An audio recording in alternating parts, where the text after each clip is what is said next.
El pasado 29 de junio miles de personas tomaron las calles de Málaga para alertar sobre los impactos y efectos negativos que el proceso de turistificación y el desarrollo del mercado de la vivienda estaba ocasionando en nuestra ciudad. Desde hacía muchos años había un organismo en el Ayuntamiento de Málaga que venía alertando con informes, con estudios y con datos de que el proceso de desarrollo de la ciudad estaba generando desigualdades y muchos problemas. Se trataba del Observatorio del Medio Ambiente Urbano. Hoy charlamos en profundidad con el que fue su director, Pedro Marín Cots. Muy buenas tardes, estamos aquí en el estudio de la nave, aquí en el polígono de San Rafael, y tenemos hoy el placer de recibir a Pedro Marín Cots, que ha sido director durante mucho tiempo, desde su creación, de una institución importante en la ciudad en materia de planificación y de reflexión crítica sobre el desarrollo de la ciudad, como fue el Observatorio del Medio Ambiente Urbano. Muchísimas gracias, Pedro, por echar un rato. Hola, Nicolás. En el desarrollo de las ciudades, como que conviven, por decirlo de alguna manera, distintas fuerzas, ¿no? Hay gente que habla de que el resultado de las ciudades es el resultado, quizás un poco exageradamente, de una lucha de clases. Hay otra gente que habla de que hay tensiones, vectores, que a veces generan conflictos y que van en direcciones distintas, ¿no? Entre vectores, llamémosle, de un desarrollo más oligárquico, pensado solo para el enriquecimiento o el beneficio de unos pocos, o unas tensiones democráticas, vectores democráticos orientados a poner la ciudad hacia el buen vivir, ¿no? Hacia el bienestar general de la población. Hace poco pude estar en una de las actividades, porque Lomau también hacía actividades muy interesantes de debate público, invitando a gente vinculada al mundo académico y de políticas públicas, donde se conmemoraba el 40 aniversario del PEGOU de 1983, ¿no? Y la verdad que había leído yo cosas, pero me impactó mucho de cuál era, dentro, digamos, de una planificación general, la idea de ciudad que había detrás de ese modelo de planificación, ¿no? Te quería comentar si podías comentar un poquito cuál crees que fue la relevancia o la principal aportación que tuvo ese plan general de Málaga, que fue tan importante y que fue premiado, porque en su memoria, me acuerdo, se comentaba de que había una clara voluntad democrática, ¿no? Es decir, de poder ordenar un desarrollo que había sido muy caótico, muy marcado por a veces la voracidad insaciable. Se hablaba, de acuerdo, si no me equivoco, en la memoria de poner freno un poquito a la voracidad de los promotores privados y poder ordenar democráticamente la ciudad, ¿no? ¿Qué supuso para el desarrollo de Málaga ese PEGOU? Bueno, primero, Nicolás, la ciudad por esencia es conflicto, es conflictiva.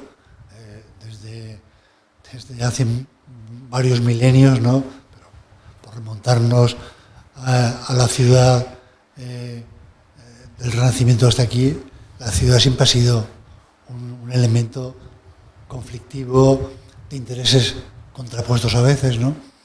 Pero en el caso de Málaga, efectivamente, yo creo que el Plan General del 83 empezó en el 80, finales del 79, y acabó en noviembre del 83. Lo cierto es que coincidió con una época que fue también una época muy importante, que estábamos pasando de una dictadura en la cual no había ningún tipo de control urbanístico. Entonces era lo que se llama habitualmente urbanismo a la carta. Haz esto, hago lo que me da la gana, o lo que me dejan hacer, porque no había, en ese sentido, demasiadas obligaciones urbanísticas, ¿no? La zona donde estamos ahora, en la nave, pues es un ejemplo de cómo, cuando el Plan General del 83 se está haciendo, y los que trabajamos en él visitamos las calles o sacamos fotografías o hacíamos vídeos, ¿no? Es curioso que toda esta zona no tenía calles asfaltadas, eran calles de terrizo, ¿no? Por ejemplo, la antigua carretera de Cádiz, la actual avenida Velázquez, excepto la antigua carretera de Cádiz, muchas transversales y paralelas eran de terrizo. O sea, se habían hecho los edificios, pero los empresarios responsables de estas promociones habían incumplido sus obligaciones de urbanización, ¿no? Por supuesto, ya no te cuento nada de zonas verdes, ¿no? Que eran prácticamente inexistentes. En el Plan General en el año 80, la memoria del avance, el número de metros cuadrados que había en Málaga era de 0,40 0,40, ni siquiera llegaba a medio metro. Hoy estamos en 11 y pico, creo. Zonas verdes, dice. Zonas verdes, sí, 0,40, o sea, no era nada realmente, ¿no? Entonces yo creo que coincidió la llegada de la democracia con una especie de nueva fase política, pero también social, ¿no? Yo creo que hubo una especie de pacto social en la ciudad, en la cual el Plan General vino a reflejar de alguna manera lo que era el terreno de juego y sus reglas, las reglas del juego. Es decir, lo que se podía edificar, las obligaciones que tú tenías, los derechos, ¿no? Pues, los deberes de urbanización, de hacer equipamientos, hacer zonas verdes, ¿no? Y bueno, no fue fácil, porque entre que entró el Plan General en funcionamiento y el planeamiento que había anterior del plan del año 71, se descalificaron bastantes planes parciales o se redujeron el número de viviendas de manera sustancial, lo cual en principio no fue precisamente algo bien visto por los promotores inmobiliarios, en principio. Pero luego ya, como te he dicho, se llegó a una especie como de acuerdo, ¿no?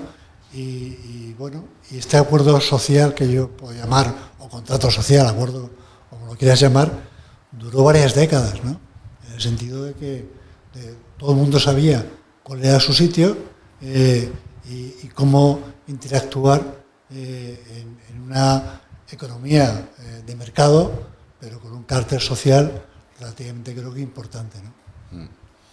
Y la reflexión que me sale es qué nos ha pasado, qué le ha pasado un poco a la planificación urbana o al urbanismo para mirar con tanta nostalgia lo que era ese momento donde había una capacidad de anticipar o de planificación o unos poderes públicos que eran capaces de ordenar el desarrollo urbano, ¿no? Claro, han pasado muchas cosas, ¿no? Incluso dentro de lo que se ha llamado, digamos, el auge de la economía neoliberal, la financiarización, como la crisis industrial también ha hecho de que el desarrollo urbano sea uno de los terrenos más rentables, si se quiere, para el propio capital, ¿no? Para el desarrollo del enriquecimiento de iniciativas empresariales y tal, y eso ha cambiado mucho la morfología de las ciudades y la manera de planificar, ¿no? Entonces te quería simplemente un pequeño apunte sobre si tú crees que y cómo ha impactado, digamos, este proceso de neoliberalización, llamémosle, o de desregulación,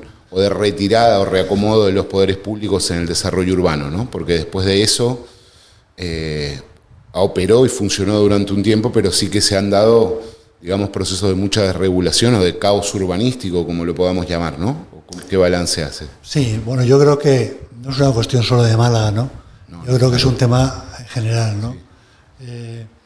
A finales de los 80 se producen unos cambios importantes, ¿no?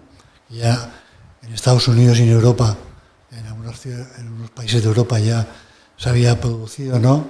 Que era un poco el final de las 3 décadas gloriosas, que les llaman desde la Segunda Guerra Mundial hasta la crisis del petróleo, un poco más allá, ¿no? A finales de los años 70. Y efectivamente, pues, el llamado neoliberalismo, ¿no? Que había estado agazapado durante tantos años, pues empieza a abrirse, ¿no? Quizá también influido por el temor que representaba a lo mejor la Unión Soviética y el colapso, el desmoronamiento de la dictadura soviética, pues yo creo también envalentona de alguna manera, ¿no? A los que han estado callados durante muchos años con políticas del estado de bienestar, ¿no?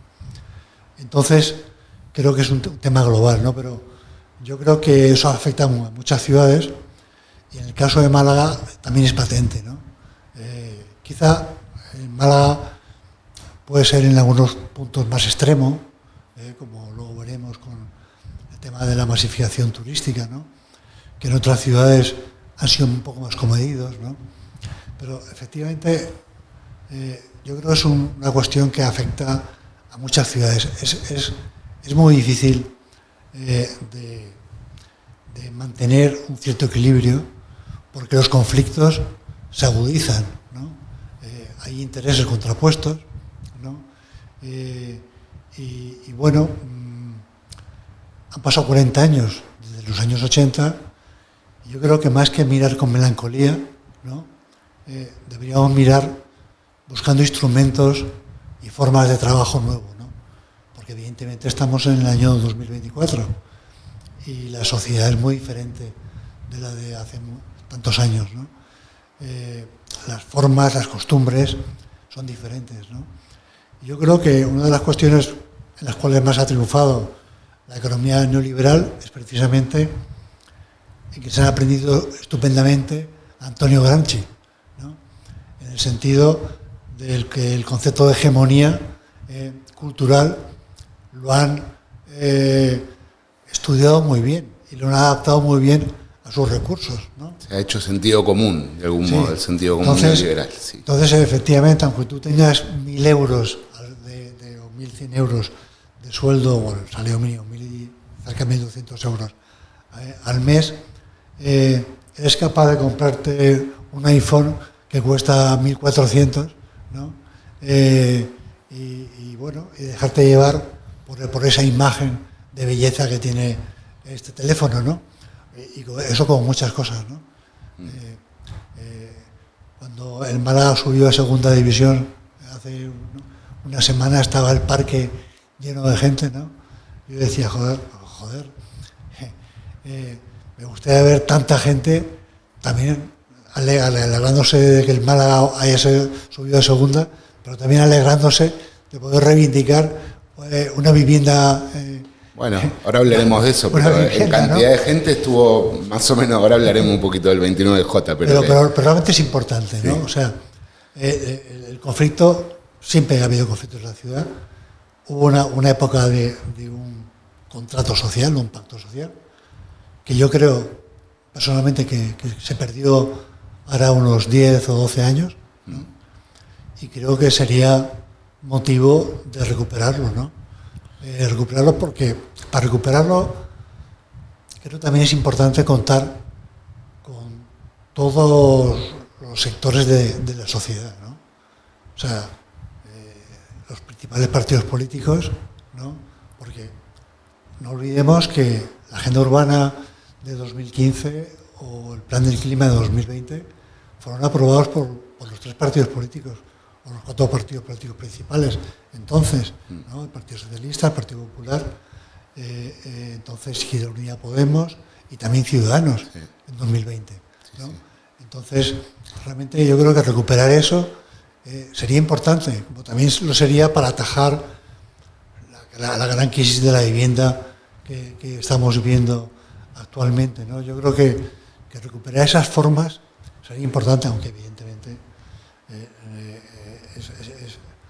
es complicado cuando ves actuar a nuestros representantes políticos, ¿no?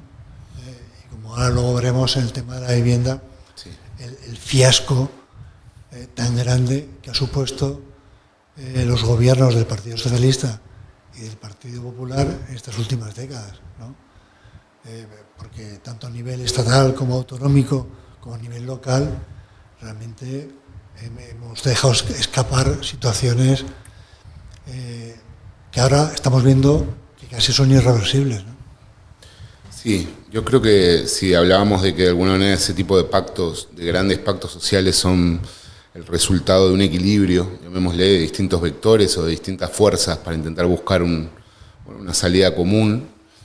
Uno de los problemas, que eso ya nos compete, digamos, a los espacios políticos y sociales, es quizás un debilitamiento muy grande del vector social, ¿no? Decías en el año 83, recuerdo por lo que he leído y por lo que me cuentan, digamos, amigos más veteranos, había un gran movimiento vecinal que disputaba un poquito o que venía a reclamar su derecho a la ciudad, donde la administración de alguna manera se encontraba siempre la presión constante y permanente del vector, llamémosle empresarial o patronal o de los promotores. Ese vector mantiene siempre su fuerza y su constancia. Sin embargo, el otro vector, el vector democrático, más social, ha atravesado momentos de mucha debilidad, ¿no? Por lo tanto, una de las primeras reflexiones quizás que ahora abordaremos con estas últimas movilizaciones es la necesidad de reconstruir ese vector democrático para disputar un poco el destino de la ciudad. Pero quería pasar a una a una cuestión que tiene que ver con la construcción de la marca ciudad, ¿no? Yo creo que en eso también desde el OMAU habéis sido,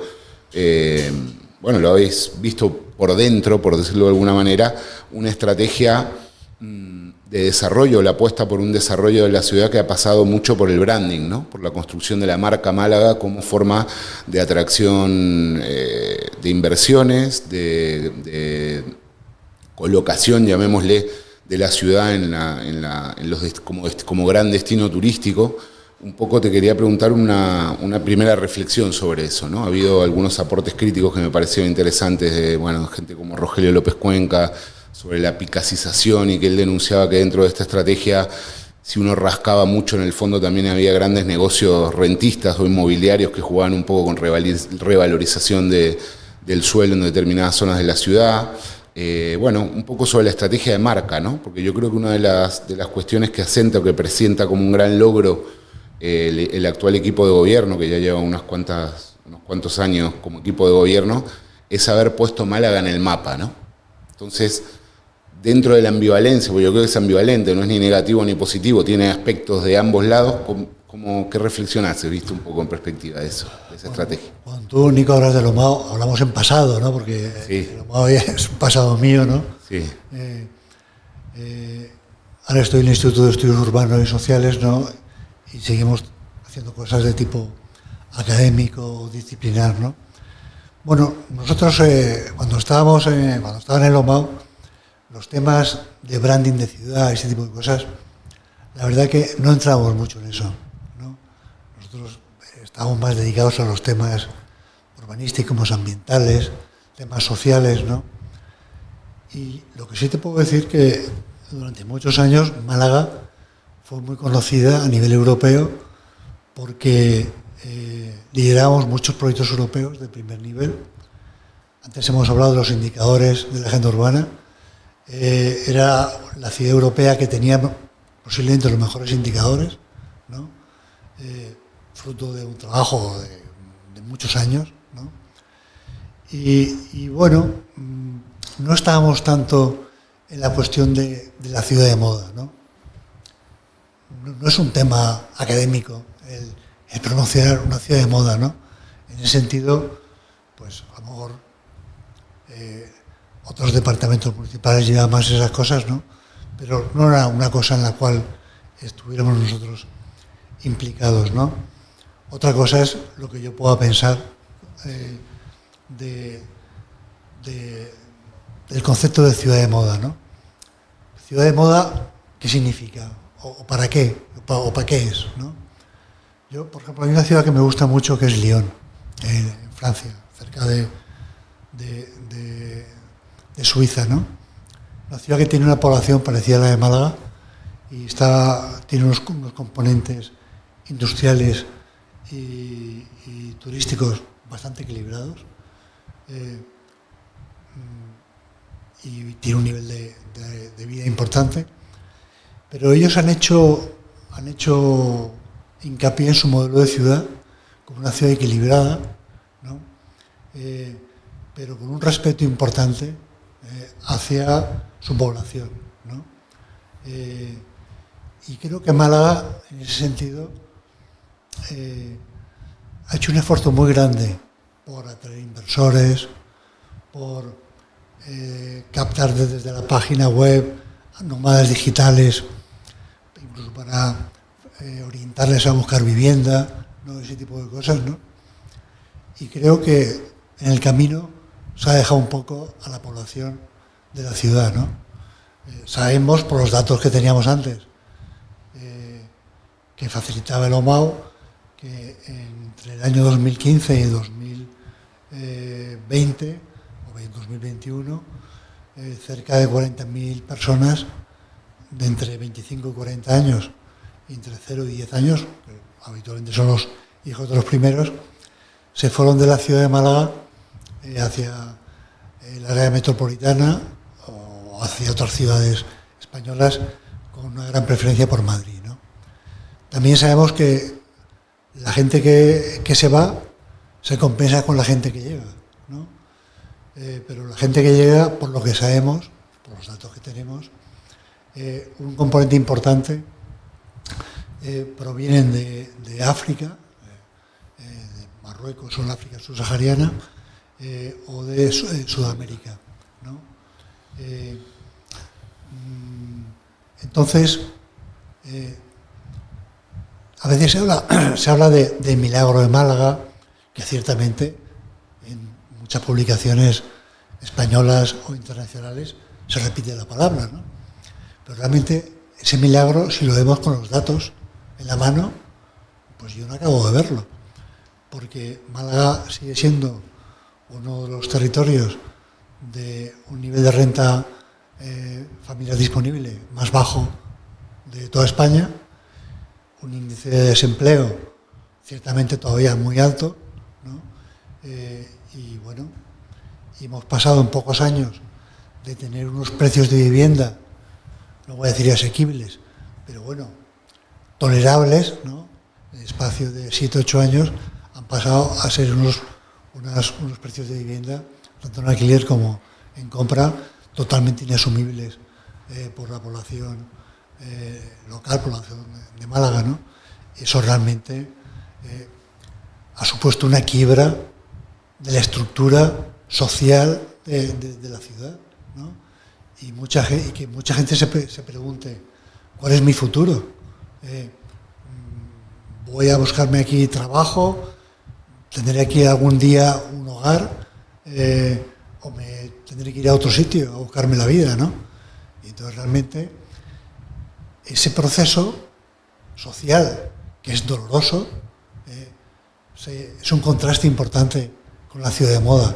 Claro, en esta situación la ciudad de moda parece ya como una banalidad, ¿no? Es algo que evidentemente no tiene en cuenta pues el sufrimiento de mucha gente, la angustia de muchas personas que no encuentran la capacidad de realizarse como personas, ¿no?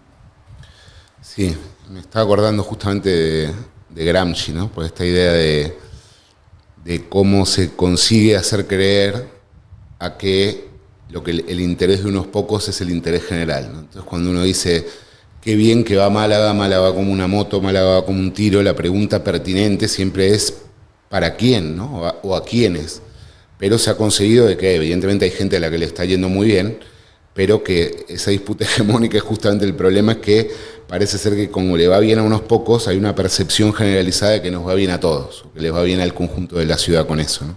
Pero bueno, quería pasar un poquito al tema del centro histórico, que es un tema sí que han trabajado con muchísima profundidad y que tiene muchísimo que ver con algunos de los problemas, o es un lugar que condensa muchos de los problemas que tenemos como ciudad y de lo que ha sido justamente este proceso de consolidación de la ciudad marca y del desarrollo intensivo en materia turística que ha vivido la ciudad en estas últimas 2 décadas, podemos decir, ¿no? Como sabes, hay ahora, en fin, en boga un poco esta disputa o este debate sobre la cuestión del turismo y la turismofobia y todo este tipo de cuestiones. Nosotros lo decimos muy claramente que hay una operación, la operación turismofobia es una operación de intentar contener daños o intentar limitar un problema que se está poniendo sobre la mesa, sobre el diseño del presente y el futuro de la ciudad, encapsularlo, digamos, donde pareciera que el conflicto se redujera a residentes contra turistas, ¿no? Una cosa que no solo transforma el debate en una cuestión muy mediocre, sino que además es errónea, ¿no? Está errando el tiro, pero yo creo que hay una operación para que muchos de los problemas que se denuncian intentar encapsularlo ahí, ¿no? Cuando lo decimos insistentemente, y lo seguiremos haciendo, de que el problema no es el turismo per se, el problema es un modelo de desarrollo, la incapacidad de una planificación y anticipación pública. Pero bueno, el centro histórico fue un lugar donde hubo una disputa, un conflicto entre planificación y con unos resultados que igual no eran los que se planificaron en su momento, ¿no? Es uno de los lugares que más ha cambiado en la ciudad de Málaga en estas últimas 2 décadas. Yo creo que en muchísimos aspectos para bien, claramente, ganar espacio público, ganar espacio peatonal, recuperarlo como un espacio disfrutable para la ciudad, pero sin embargo se ha visto, por decirlo de alguna manera, devorado por el proceso de de intensificación turística, ¿no? Decíamos el otro día, y ya voy redondeando, que el turismo o el sector turístico, cuando no está correctamente regulado, es un animal insaciable. O sea, tiende a devorarse la ciudad y muchas cuestiones incluso de lo que son las matrices productivas y de la economía, ¿no? Quería que me comentes un poquito la cuestión del centro, porque yo creo que ahí condensa muchos de los problemas de la ciudad, ¿no? ¿Cuál era la idea original de lo que era el proceso de recuperación de algún modo del centro histórico y qué nos ha pasado, digamos, ¿no? O sea, qué ha ido pasando desde esa idea o esa planificación que yo creo que era muy buena y muy de democratizar el uso y el acceso de la ciudad a lo que vemos hoy que, bueno, que da un poco de susto, ¿no? Con una, en fin, avanzada imparable de terrazas, de pisos turísticos, de comportamientos que mucha gente lo siente hasta como hostil, malagueños que ya consideran hostil el centro histórico y intentan ir lo menos posible. Perdón por un gran circunloquio, pero... Bueno, yo creo que es una barbaridad pensar que las críticas a un modelo urbano o territorial es una crítica al turismo. Yo creo que en Málaga lleva viviendo el turismo desde que se inauguró en el año 59 el Pez Espada, sino antes, ¿no? Y nunca ha pasado nada, ¿no? La diferencia es que antes el turismo, que era básicamente sol y playa, iba a la Costa del Sol, y tenemos datos del año 2000 que de toda la gente que venía a la Costa del Sol, un 14% de la población de turística iba a Sevilla, a Granada, a Córdoba o a Ronda, por ejemplo, ¿no? Pero solo un 4% venían a Málaga capital. Es decir, Málaga ciudad no era un lugar apetecible para el turismo, ¿no?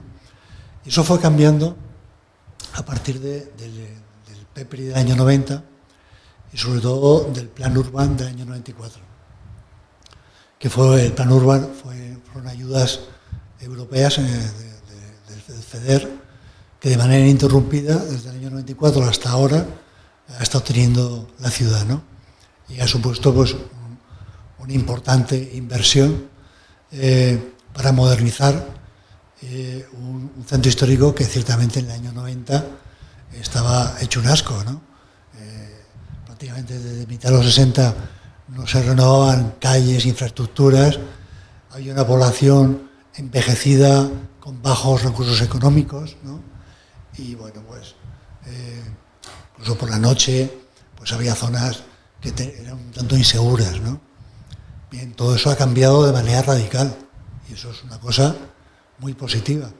Pero tú fíjate, Nico, si hubiera cambiado todo como ha cambiado ahora, pero en lugar de tener un cierto desequilibrio, una ruptura de la capacidad de carga del territorio, tuviéramos un equilibrio, ¿no? Tuviéramos una menor agresión de densidad de actividades vinculadas al turismo, ¿no? Sería una ciudad ideal, realmente, porque tendríamos un turismo aceptable que supone unos ingresos importantes para los empresarios y para los trabajadores de la ciudad, pero no tendríamos este nivel de mercantilización excesiva al que hemos llegado, ¿no? Y en ese sentido, yo creo que, a diferencia de otras ciudades, como es Barcelona o Valencia, San Sebastián, Bilbao, últimamente incluso Sevilla y Cádiz, son ciudades que estos fenómenos de masificación de la ciudad han sabido capearlos con algo mayor de destreza que Málaga. Evidentemente, el turismo es una fuente de riqueza e ingresos, más para unos que para otros. Pero bueno, eso es otra cuestión, ¿no? Pero en este caso, yo creo que, aunque ahora se le echa la culpa a las viviendas turísticas, yo creo que no es culpa de las viviendas turísticas el tema, porque si no hubieran viviendas turísticas, habría apartamentos turísticos o habría hoteles, muchos más de los que hay, que hubieran echado a la población residente de la misma manera, ¿no? Entonces yo creo que la cuestión es aquilatar el nivel de presión turística que una ciudad debe tener, ¿no? El otro día fui al Palacio del Obispo a ver la exposición de Abelló, ¿no? Que tiene obras magníficas, y lo primero que hay en la entrada es un cartel con la capacidad de personas que caben. Eso también lo tiene Picasso, lo tiene el Thyssen o todos los museos, ¿no? Claro, si pasa más gente de la que realmente cabe, la humedad aumenta y puede estropear los cuadros, ¿no? Las esculturas, lo que sea. Esto se podría aplicar a la ciudad, ¿no? Y en algunas otras ciudades pues han aplicado de alguna manera, porque también es difícil hacerlo, no es nada fácil, ¿no? Un poco el control de la capacidad de carga. Es decir, ¿cuál es la capacidad de carga turística? Y ahí meto todo. Meto los hoteles, los apartamentos, las viviendas turísticas, la restauración, las terrazas en la calle.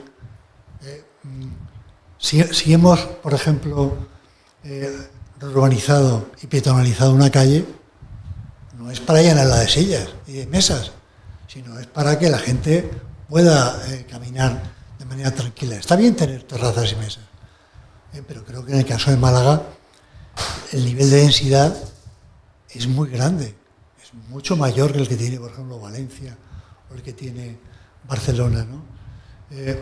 Y efectivamente, antes lo decíamos, se hacen muchos planes, el Plan General de Ordenación Urbana, la Agenda Urbana, el Plan Estratégico. El problema es que no se cumplen.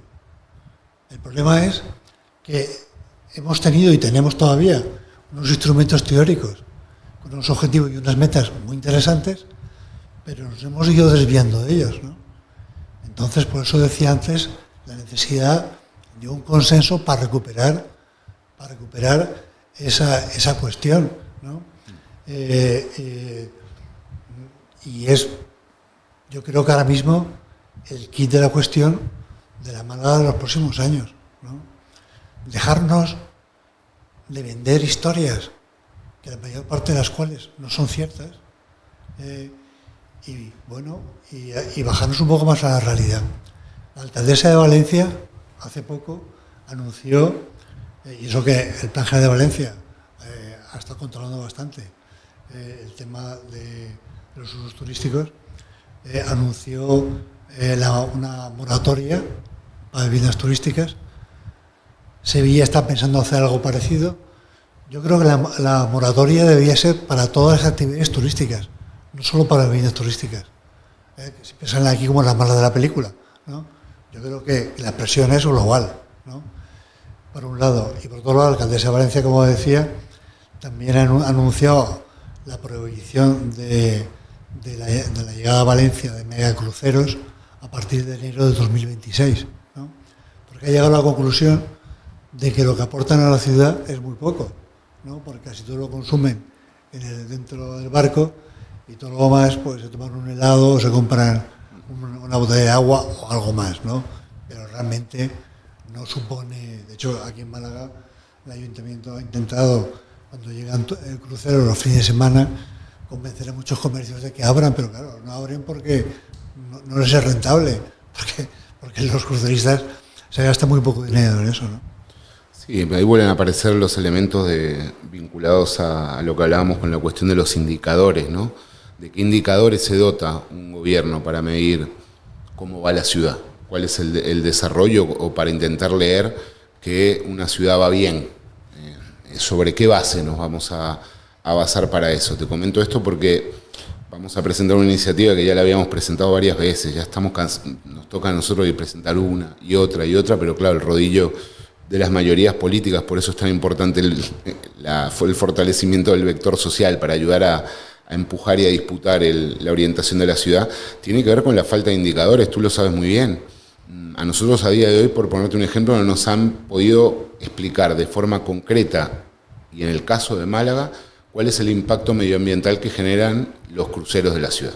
Lo sabemos en abstracto y basándonos en datos de otras ciudades, pero nadie ha estudiado en detalle el caso del puerto de Málaga, o en detalle cuál es la carga que genera la temporada turística, por ejemplo, en la gestión de residuos, o en el impacto a nivel de saneamiento y de tratamiento de aguas. Digo, si tú no tienes esos indicadores, pues te cuesta mucho medir esto que tú comentabas que es tan importante, que es la capacidad de carga. ¿Cuál es el umbral, digamos, que permite cierto equilibrio, ¿no? en un destino turístico, para que una vez superado ese umbral, pues empeora clarísimamente la calidad de vida de la población local, y me atrevo a decir incluso de los propios turistas.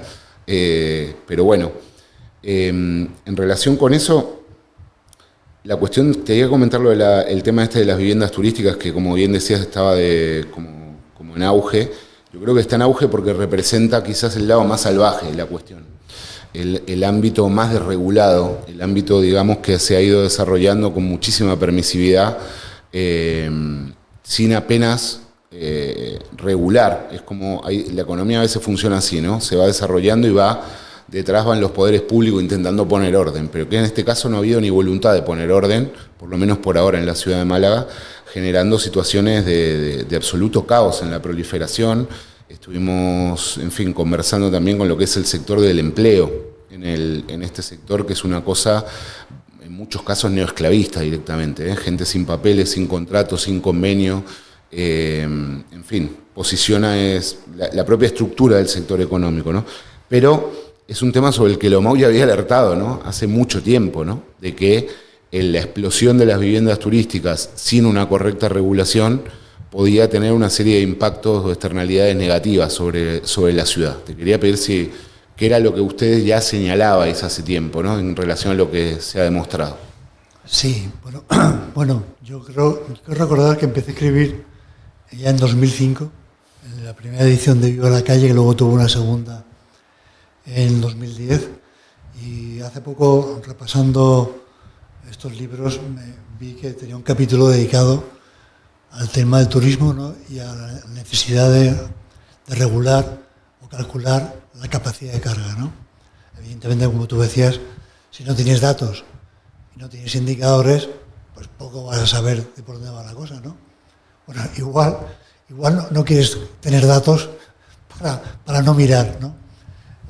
Pero bueno, en todo caso, efectivamente, yo creo que cuando empezó allá por 2016, 2017, el tema de las viviendas turísticas, empezamos a trabajar un proyecto, se llamaba Alter Eco, con la Universidad de Málaga, y tuvimos varias reuniones con hoteleros, la gente de las viviendas turísticas, la Asociación de Viviendas Turísticas, gente de la Diputación, gente del propio Ayuntamiento, ¿no? Y bueno, y empezamos a advertir pues los problemas de la masificación que ya se estaban dando, y los cambios en la morfología urbana que se están observando en algunas zonas, ¿no? Como por ejemplo en la Gran Manzana de calle Beatas, donde entre 2010 y 2020 se perdió un 25% de la población. Eso sin contar, eso hasta 2020, ya han pasado 4 años, ¿no? Entonces, se veía como antes de llegar a las viviendas turísticas, hubo varias fases, ¿no? Los vecinos empezaron a irse, muchos de ellos, por el ruido, por locales que creaban mucho ruido, ¿no? Y por ejemplo en los planos que tenemos de la zona de Beatas, se ve perfectamente que los locales con música hacen que en esas parcelas catastrales en 10 años la población disminuye, o sea, se van. Está demostrado la causalidad. Porque no pueden dormir del ruido, ¿no? Luego, el aumento de terrazas también supone una molestia, ¿no? Y luego llegaron ya las viviendas turísticas, ¿no? Pero también, como te he dicho antes, junto a las viviendas turísticas hay apartamentos turísticos que también ocupan edificios, o hoteles que ocupan edificios completos, ¿no? Por ejemplo, en Sevilla el aumento de hoteles ha sido mayor que el de Málaga, ¿no? Tiene menos viviendas turísticas, pero tiene más hoteles. Eso supone que, por ejemplo, en el barrio de Santa Cruz había un desplazamiento del parcelario residencial al parcelario hotelero, ¿no? Pero nadie dice nada porque son hoteles, ¿no? Pero si fueran viviendas turísticas, claro, lo que ocurre es que los hoteles están en un edificio completo, entonces no hay vecinos a los que molestar, pero sí hay vecinos a los que expulsar, ¿no? Evidentemente, en el tema de las viviendas turísticas o apartamentos turísticos que convienen con viviendas habituales, aparte del tema de la expulsión, supone también un problema de convivencia por ruidos, ¿no? Aunque también yo soy consciente de que esas asociaciones de viviendas turísticas también han procurado controlar esto, ¿no? Instalar sonómetros, ese tipo de cosas, pero siempre es muy complicado, ¿no? Y luego, por último, la vivienda turística tiene una relación importante con el aumento del precio del alquiler de las viviendas. Ojo, no es el único motivo, eso debe quedar claro, no es el único motivo. Hay muchos, ¿no? Entre ellos que tenemos una ley de vivienda, que yo además personalmente viví su confección en el MIDMA, ¿no? Y las dos posiciones de los dos partidos políticos que estaban luchando por ella, y como a veces pasa, no es una mala ley, pero tiene tantos huecos, ¿no? Que se quedaron sin regular, como por ejemplo las viviendas de temporada, las viviendas turísticas, las habitaciones, que al final, si la ley no es compacta, tiene agujeros o huecos y hace difícil que sea llevada a cabo con éxito. Pero en todo caso, lo que sí que es cierto es que la nueva ley de la vivienda o la regulación de las áreas tensionadas, que eso se produce en Cataluña ahora mismo, no suponen un descenso de la oferta de viviendas. El único estudio que está hecho hasta ahora, que lo hizo la Universidad de Barcelona, posteriormente a la pandemia, donde por primera vez se reguló las áreas tensionadas, se rebajaron el nivel de precios un 6% y no se disminuyó la oferta. Ahora, que está de nuevo otra vez puesta en funcionamiento la zona de tensionada en áreas de Barcelona o de Cataluña, ya se está empezando a hacer los primeros estudios, porque todavía no había tiempo material para ver la evolución, pero los primeros estudios que se han empezado a publicar, la oferta de viviendas, lejos de disminuir, como dicen los contrarios a esta cuestión, ha aumentado. O sea que realmente es una falacia que se diga que establecer zonas tensionadas disminuye la oferta. Eso no es cierto. Eso no es cierto. Y me remito a los criterios académicos de las publicaciones que hasta ahora se han producido, ¿no? Sí, es una ofensiva claramente propagandística, ¿no? Es decir, además muy, muy primaria, que asocia la regulación democrática, la regulación pública, como una fuente de empeoramiento de los problemas. Eso es una falacia. No solo el caso aquí de la aplicación en el Estado, sino si tuviéramos hacer una visita, por decirlo de alguna manera, sobre las prácticas de regulación del mercado de la vivienda en el conjunto de Europa, pues nos encontraríamos que donde no se regula es la excepción. La norma es implementar mecanismos de regulación, justamente porque es un mercado que sin regulación pues genera una serie de atrofias que impactan de lleno en la vida de la gente. Bueno, te quería, para ir cerrando, una reflexión sobre, bueno, nos encontramos ahí en el 29J, yo creo que me imagino que te habrá sorprendido, yo también me sorprendí un poco de la cantidad de gente, o quizás no, o porque se venía detectando un cierto malestar silencioso sobre este tema. ¿Qué valoración haces y por dónde crees que deberían pasar, digamos, el cambio de rumbo que requiere la ciudad? Bueno, ya lo hemos comentado a lo largo de esta reunión, ¿no? Yo creo que lo primero que habría que hacer, difícil desafortunadamente, es bajar el nivel de crispación. Porque ante temas tan importantes como la falta de accesibilidad a la vivienda, de tanta gente joven o no tan joven, yo creo que lo que hay que hacer es trabajar, ¿no? En ese sentido, el Ayuntamiento de Málaga, aunque no ha regulado nada, y ha sido el ayuntamiento de las grandes ciudades españolas que ha dejado barra libre, pero también es cierto que es el de los ayuntamientos que más vivienda propia ha hecho, cuando no es su competencia, que es de la Junta de Andalucía, ¿no? Pero en ese sentido yo creo que habría que recuperar instrumentos, quiero ser positivo, ¿no? Sí. O sea, las cosas malas que han pasado ya las conocemos y por qué han ocurrido. Pues no se ha regulado, porque no se ha querido regular, pues se ha hecho caso omiso al plan general, a la agenda urbana, todas estas cosas. Pero miremos hacia adelante, ¿no? Y cómo podemos recuperar, como hablábamos al principio, el contrato social, ¿no? El consenso social, ¿no?